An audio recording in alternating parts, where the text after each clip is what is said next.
എല്ലാവർക്കും സുഖമാണെന്ന് വിശ്വസിക്കുന്നു. ഡെയിലി അപ്ഡേറ്റിലേക്ക് എല്ലാ ആളുകൾക്കും സ്വാഗതം. നാളെ ജൂൺ 17 തീയതിയും തുറന്നുള്ള ദിവസങ്ങളിലും നിങ്ങൾ ശ്രദ്ധിക്കേണ്ട വളരെ പ്രധാനപ്പെട്ട കാര്യങ്ങളാണ് ഈ ഒരു വീഡിയോയിൽ വ്യക്തമാക്കുന്നത്.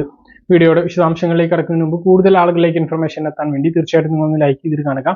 ഫേസ്ബുക്കിലൂടെ കാണുന്ന ആളുകൾ ഫോളോ ചെയ്യുക. വീഡിയോയുടെ വിശദമായ വിവരങ്ങളിലേക്ക് വരാം.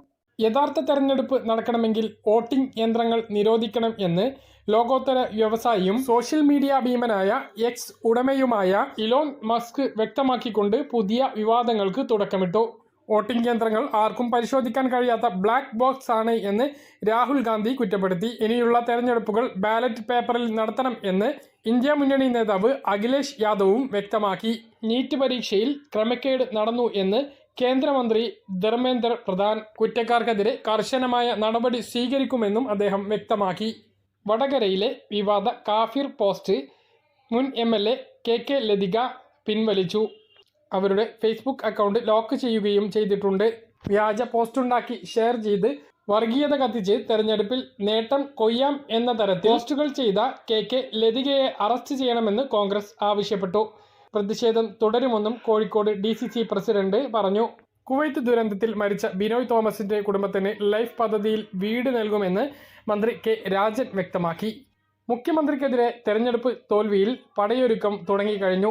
മുഖ്യമന്ത്രി മാറാതെ ഭരണം നന്നാകില്ല എന്നും നവകേരള സദസ്സ് ദൂർത്തായി മാറി എന്നും ലോക്സഭാ തെരഞ്ഞെടുപ്പിൽ തിരിച്ചടി ഉണ്ടാക്കിയത് ഭരണവിരുദ്ധ വികാരമാണ് എന്നും CPI തിരുവനന്തപുരം ജില്ലാ കൗൺസിൽ രൂക്ഷ വിമർശനം ഉയർന്നു. ജനങ്ങളുടെ വിമർശനം തുറന്ന മനസ്സോടെ കേൾക്കണമെന്ന് തോമസ് ഐസക്കും വ്യക്തമാക്കി.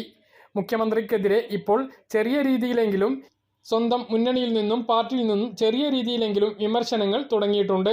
നാളെ സംസ്ഥാനത്ത് ബലിപെരുന്നാളാണ്. എല്ലാ വേർതിരിവുകൾക്കും അതീതമായി നമുക്കൊരുമിച്ച് ബലിപെരുന്നാൾ ആഘോഷിക്കാം എന്ന് മുഖ്യമന്ത്രി പിണറായി വിജയൻ പെരുന്നാൾ ആശംസകൾ നേർന്നു. മൂന്നാം മോദി സർക്കാർ അധികാരത്തിൽ വന്നതിന് ശേഷം ആദ്യ ജനകീയ പദ്ധതിയാണ് നടപ്പിലാക്കാൻ വേണ്ടി പോകുന്നത്. 2019 ലോക്സഭാ ഇലക്ഷന് മുന്നോടിയായിട്ട് ആരംഭിച്ച് 5 വർഷം പൂർത്തിയാക്കിയ PM കിസാൻ സമ്മാൻ നിധി ഈ ഒരു 5 വർഷത്തേക്കും കൂടി തുടരുകയാണ്. ഇതിന്റെ ആദ്യ ഘട്ടമെന്നോണം PM കിസാൻ സമ്മാൻ നിധിയുടെ 17ാം ഗഡുവിന്റെ തുക വിതരണമാണ് നാളത്തെ പെരുന്നാൾ അവധി കഴിഞ്ഞ് ചൊവ്വാഴ്ച നടക്കാൻ വേണ്ടി പോകുന്നത്. ചൊവ്വാഴ്ച ഉച്ചക്ക് 11:30 പ്രധാനമന്ത്രിയുടെ മണ്ഡലമായ വാരണാസിയിൽ പ്രത്യേകം സംഘടിപ്പിച്ചിട്ടുള്ള പൊതു സമ്മേളനത്തിൽ വെച്ച് പ്രധാനമന്ത്രി ഒരു സ്വിച്ച് ഓൺ കർമ്മത്തിലൂടെ ഈ ഒരു തുക വിതരണം നിർവഹിക്കും. 9.3 കോടി കർഷകരുടെ അക്കൗണ്ടിലേക്ക് 2000 രൂപ വീതം 20,000 കോടി രൂപയാണ് കേന്ദ്ര സർക്കാർ ഈ ഒരു ദിവസം ഡയറക്റ്റ് ബെനഫിറ്റ് ട്രാൻസ്ഫറിലൂടെ നിക്ഷേപിക്കുന്നത്. തുടർച്ചയായിട്ടുള്ള 48 മണിക്കൂറിനുള്ളിൽ എല്ലാ കർഷകരുടെ അക്കൗണ്ടുകളിലേക്കും ഈ ഒരു തുക എത്തിച്ചേരുന്നതാണ്. പ്രധാനമന്ത്രി കിസാൻ സമ്മാൻ നിധി രാജ്യത്തെ കർഷകർക്ക് ലഭിക്കുന്ന ഏറ്റവും വലിയ ഒരു സഹായ പദ്ധതിയാണ്. 3 ഗഡുക്കളായിട്ട് 2000 രൂപ വീതം 6000 രൂപയാണ് ലഭിക്കുന്നത്. ജൂലൈ 22-ാം തീയതി പുതിയൊരു ബജറ്റ് നടക്കാൻ പോകുമ്പോൾ പുതിയ ഈ കിസാൻ സമ്മാൻ നിധിയിൽ ഒരു വർധനവ് ഉണ്ടായേക്കും എന്നുള്ള അറിയിപ്പുകളാണ് ഇപ്പോൾ നമുക്ക് വരുന്നത്, സൂചനകളാണ് നമുക്ക് വരുന്നത്. അങ്ങനെ ഒരു വർധനവ് ഉണ്ടാവുകയാണ് എങ്കിൽ അതിൻ്റെ ഒരു സൂചന ഈ 17ാം ഗഡുവിനോടനുബന്ധിച്ച് നടത്തുന്ന പ്രസംഗത്തിൽ പ്രധാനമന്ത്രിയുടെ ഭാഗത്ത് നിന്ന് നമ്മൾ പ്രതീക്ഷിക്കുന്നുണ്ട്. അപ്പം ആ ഒരു തുക വിതരണത്തിനായിട്ട് നമ്മൾ കാത്തിരിക്കുകയാണ്. ഇനി നമ്മുടെ സംസ്ഥാനത്തുള്ള ആളുകൾക്ക് ഈ മാസത്തെ ക്ഷേമ പെൻഷൻ കൂടി ആകുമ്പോൾ 3600 രൂപയാണ് ലഭിക്കുക. മെയ് മാസത്തിൽ ക്ഷേമ പെൻഷൻ വിതരണം ചെയ്തത് 2023 ഡിസംബർ മാസത്തേതാണ്. ഇനി 2024 ജനുവരി മാസത്തെ ക്ഷേമ പെൻഷൻ ആയിരിക്കും ഈ ഒരു ജൂൺ മാസത്തിൽ വിതരണം ചെയ്യുക. ജൂൺ അവസാനത്തോടു കൂടി അത് ഉണ്ടാകും എന്നാണ് നമ്മൾ പ്രതീക്ഷിക്കുന്നത്. കാരണം നിയമസഭാ സമ്മേളനം നടക്കുകയാണ്. പെൻഷൻ മുടങ്ങുകയാണ് എങ്കിൽ പ്രതിപക്ഷം അത് വലിയ ആയുധമാക്കും. അപ്പോൾ ഒരു മാസത്തെങ്കിലും പെൻഷൻ ലഭിക്കാനുള്ള സാധ്യതയുണ്ട്. കേന്ദ്ര സർക്കാരിന്റെ ഭാഗത്തു നിന്ന് 2690 കോടി രൂപ അധിക നികുതി വിഹിതമായിട്ട് കേന്ദ്രത്തിന്റെ ഭാഗത്തു നിന്ന് സംസ്ഥാനത്തിന് ലഭിച്ചിട്ടുണ്ട്. 4-ാം തീയതി 2000 കോടി രൂപ കടമെടുക്കുകയും ചെയ്തിരുന്നു. ഇതിൽ നിന്ന് 900 കോടി മാറ്റുകയാണ് എങ്കിൽ പെൻഷൻ വിതരണം നടക്കാനുള്ള സാധ്യതയുണ്ട്. അപ്പോൾ ഒരു മാസത്തെ പെൻഷൻ ഈ മാസം ലഭിക്കാനുള്ള സാധ്യതയാണുള്ളത്. ഈ സർക്കാരിന്റെ പ്രോഗ്രസ് റിപ്പോർട്ട് പുറത്തുവിട്ടുകൊണ്ട് മുഖ്യമന്ത്രി പറഞ്ഞത് കൃഷിക ഒരുമിച്ച് തന്നു തീർക്കാൻ പണം ഇല്ല എങ്കിലും ഓരോ ഘട്ടങ്ങളിലായിട്ട് അത് തന്നു തീർക്കുകയും നിലവിൽ അങ്ങോട്ട് പെൻഷൻ എല്ലാ മാസവും വിതരണം ചെയ്യും എന്നുള്ളതാണ്. അപ്പോൾ അങ്ങനെയാണ് എങ്കിൽ ഈ ഒരു ജൂൺ മാസത്തിൽ പെൻഷൻ ലഭിക്കാൻ തന്നെയാണ് സാധ്യത. ഔദ്യോഗികമായിട്ടുള്ള ഒരു അറിയിപ്പും ലഭിച്ചിട്ടില്ല. പിന്നെ കെട്ടിട നിർമ്മാണ തൊഴിലാളി പെൻഷൻ വിതരണവുമായി ബന്ധപ്പെട്ട് പുതിയ അറിയിപ്പുകളൊന്നും ലഭിച്ചിട്ടില്ല. അങ്ങനെ വന്നാൽ നിങ്ങളെ അറിയിക്കുന്നതാണ്. ആർക്കെങ്കിലും ഇങ്ങനെ ഈ ഒരു തുക അക്കൗണ്ടിലേക്ക് വന്നാൽ ഒന്ന് കമന്റിലൂടെ അറിയിക്കാൻ മറക്കരുത്. മറ്റൊന്ന്, ക്യാൻസർ രോഗികൾക്കുള്ള പെൻഷനാണ്. അതിന്റെ വിതരണവും ഇപ്പോൾ ആരംഭിച്ചിട്ടില്ല. 5-6 മാസത്തേത് കുടിശ്ശികയാണുള്ളത്. അത് 1600 വിതരണം ചെയ്യുമ്പോൾ കേന്ദ്ര വിഹിതം കുറവുള്ള, അതായത് 300-200 ഒക്കെ കുറവുള്ള ആളുകൾ അത് കഴിഞ്ഞ മാസങ്ങളിൽ വിതരണം ചെയ്തിട്ടുണ്ട്. അത് കിട്ടിയിട്ടില്ല എങ്കിൽ എന്തുകൊണ്ടാണ് മുടങ്ങിയിട്ടുള്ളത് എന്ന് പരിശോധിക്കണം. ബാങ്ക് അക്കൗണ്ടും ആധാറുമായി ബന്ധിപ്പിച്ചിട്ടില്ല എങ്കിൽ ആ കാര്യം ചെയ്യണം. ബാങ്ക് KYC ചെയ്തിട്ടില്ലെങ്കിൽ ആ കാര്യം ചെയ്യണം. ഇനി നിങ്ങളുടെ ആധാർ രേഖയിലും പെൻഷൻ രേഖയിലും എന്തെങ്കിലും വ്യത്യാസങ്ങൾ ഉണ്ട് എങ്കിൽ പുതിയ ആധാറിന്റെ കോപ്പി അതായത് പഞ്ചായത്തുകളിൽ നൽകേണ്ടതുണ്ട്. എങ്കിൽ മാത്രമേ ഈ കേന്ദ്രത്തിന്റെ വിഹിതം ലഭിക്കുകയുള്ളൂ എന്നുള്ള കാര്യം കൂടി പ്രധാനമായിട്ട് ഓർമ്മിപ്പിക്കുകയാണ്. അപ്പോൾ നമ്മൾ കാത്തിരിക്കുന്ന PM കിസാൻ സമ്മാൻ നിധിയുടെ വിതരണമാണ് ചൊവ്വാഴ്ച നടക്കാൻ വേണ്ടി പോകുന്നത്. ഇനി നാളത്തെ കാര്യം നോക്കുകയാണെങ്കിൽ നാളെ സംസ്ഥാനത്ത് പെരുന്നാളായതുകൊണ്ട് തന്നെ പൊതു അവധിയാണ്. സംസ്ഥാനത്ത് മാത്രമല്ല രാജ്യത്തെല്ലാം പൊതു അവധിയാണ്. നാളെ റേഷൻ കടകളും പ്രവർത്തിക്കുന്നതല്ല, ബാങ്ക് പ്രവർത്തിക്കുന്നതല്ല, അതുപോലെ തന്നെ വിദ്യാഭ്യാസ സ്ഥാപനങ്ങൾക്ക് അവധിയാണ്. അത് കഴിഞ്ഞ് ചൊവ്വാഴ്ച മുതലാണ് വീണ്ടും ബാങ്കുകളും റേഷൻ കടകളും വിദ്യാഭ്യാസ സ്ഥാപനങ്ങളും സജീവമാകുക എന്നുള്ള കാര്യം ഓർമ്മിപ്പിക്കുന്നു. ഈ ഒരു സമയത്താണ് നമ്മുടെ PM കിസാൻ സമ്മാൻ നിധിയുടെ വിതരണം നടക്കാൻ വേണ്ടി പോകുന്നത്. ഇനി നിങ്ങൾ ശ്രദ്ധിക്കേണ്ട മറ്റ് ചില അറിയിപ്പുകൾ നോക്കാം.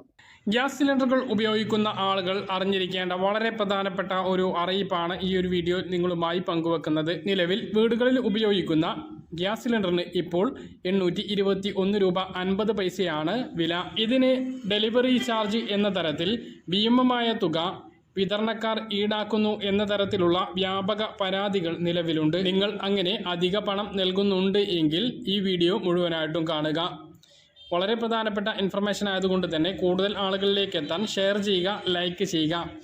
ഫേസ്ബുക്കിലൂടെ കാണുന്ന ആളുകൾ ഫോളോ ചെയ്യാൻ മറക്കരുത്. വീഡിയോയുടെ വിശദമായ വിവരങ്ങളിലേക്ക് വരാം. ലിക്വിഡ് പെട്രോളിയം ഗ്യാസ്, അതായത് regulation of supply and distribution order 2000 എന്ന നിയമത്തിൻ്റെ കീഴിലാണ് പാചകവാതക വിതരണം നടക്കുന്നത്.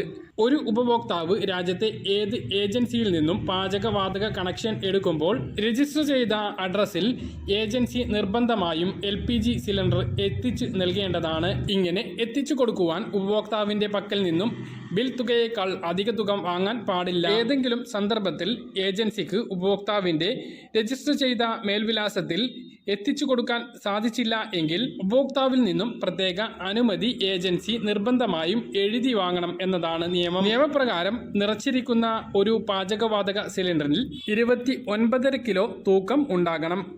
അതിൽ 14.2 കിലോ പാചകവാതകവും 15.3 കിലോഗ്രാം സിലിണ്ടറിന്റെ ഭാരവുമായിരിക്കും. സിലിണ്ടർ കൊണ്ടുവരുന്ന വാഹനത്തിൽ ഇലക്ട്രോണിക് ത്രാസ് ഉണ്ടായിരിക്കണം.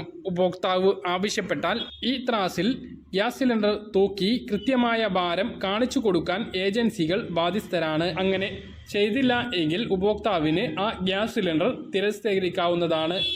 തൂക്കക്കുറവ് കാണിച്ചുകൊണ്ട് ലീഗൽ മെട്രോളജി വകുപ്പിൽ പരാതി കൊടുക്കാവുന്നതുമാണ്. മറ്റൊന്ന്, ഗ്യാസ് ഏജൻസികളുടെ പ്രവർത്തന സ്ഥലത്ത് ഉപഭോക്താക്കൾ കാണത്തക്ക രീതിയിൽ ഗ്യാസ് സിലിണ്ടറുകളുടെ സ്റ്റോക്ക് പ്രദർശിപ്പിച്ചിട്ടുണ്ടാകണം. ഈ സ്റ്റോക്കിൽ നിന്നും ഉപഭോക്താക്കൾ സിലിണ്ടർ ആവശ്യപ്പെട്ടാൽ ഏജൻസിയിൽ നിന്നും കൊടുക്കാൻ ബാധ്യസ്ഥരാണ്.